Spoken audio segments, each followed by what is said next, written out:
I miss my friends. You've thought it, haven't you? I know it because I've heard some of you talk about it.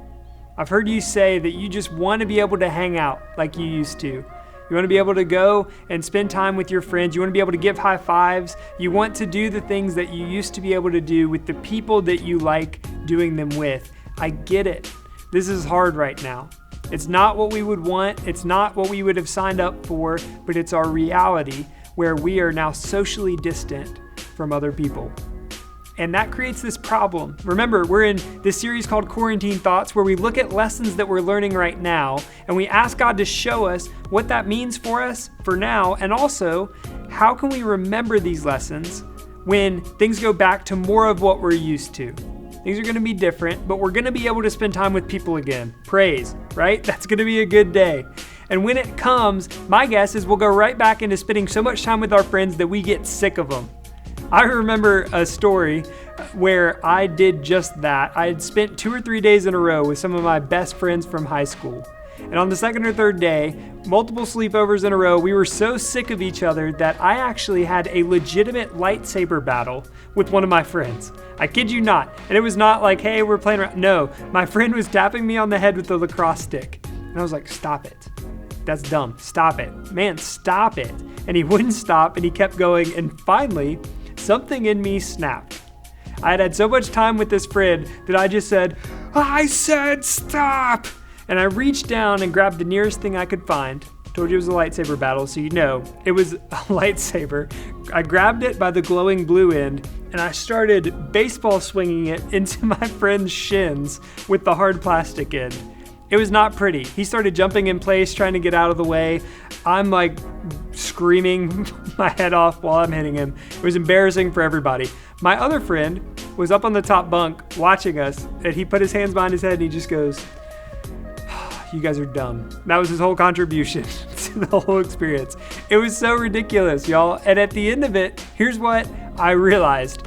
I was so mad because we had just spent too much time together. We took a break from each other for the next week, and we were best friends after that again. And we've been best friends ever since. I still stay in touch with both of those guys. But here's the thing, y'all. When we get back to the point that we can do that, we can have lightsaber battles because we've spent so much time with each other, we're going to forget what we're learning right now of I just miss my friends. I want to spend time with them. And so my hope is that this video helps you remember a piece of this feeling you have right now so that God can teach you something about himself and about yourself through it. Here's what it is. You ready? God created you for a relationship. And not just relationship with him, which he did, but he also created you for a relationship with other people. And we know this to be true because in Genesis 2, verse 18, there's a really powerful verse. Now, if you just read it on its own, it doesn't seem powerful, it doesn't seem that special, but if you remember back to Genesis 1, it becomes really important. So, Genesis 1, the very beginning of the Bible, the very beginning of all things, God created the heavens and the earth. And if you read through that account, day after day, it says God created it. It was evening, it was morning, day 1, day 2, on and on. And there's a pattern there that includes him saying this: God saw that it was good. 5 times it says God saw that it was good. The 6th day, God created Adam and Eve, and he says God saw that it was very good. So there's an upgrade there in the goodness. But here's what's crazy. When you get to Genesis 2, verse 18, it pulls back the story of Adam and Eve's creation a little bit more. It goes into deeper detail. And what we find is that this is the first time in all of creation that God said something was not good. Genesis 2:18, go turn there and read it if you haven't. But what he's describing is he saw that Adam was alone. He didn't have anyone with him. And it says God saw that it was not good. Did you catch that? We weren't made to be alone. Now, some of you are instantly going, okay, Drew, we're not supposed to be alone. You're telling me I need a boyfriend or girlfriend. Nope, not what I'm telling you. What I'm telling you is you were created for relationship with others. So for Adam, that meant God providing Eve, who is his wife. So yes, in that case, that's what it meant. But there's a deeper principle here that's not just lovey-dovey romantic relationships. There's a need for friendship. There's a need for family relationships. There's a need for interaction with other people. And right now, it can feel like we don't have that. And so what can we learn? Okay, Drew, you're telling me that things are hard, things shouldn't be this way, and there's no hope, right? That's not what I'm saying. There is hope. There's always hope.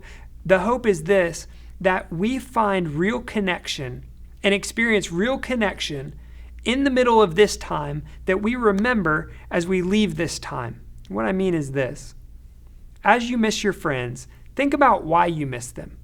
What about spending time with them do you miss? Sure, they're fun, right? You get to do things you enjoy with your friends, but it's deeper than that. There's a connection that comes from being a friend with somebody. And so here's my hope for you is that you would look for ways right now that you can experience that connection.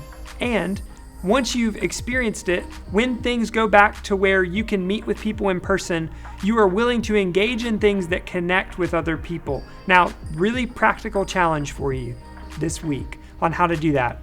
Put your phone down. Put your phone down. Put it away.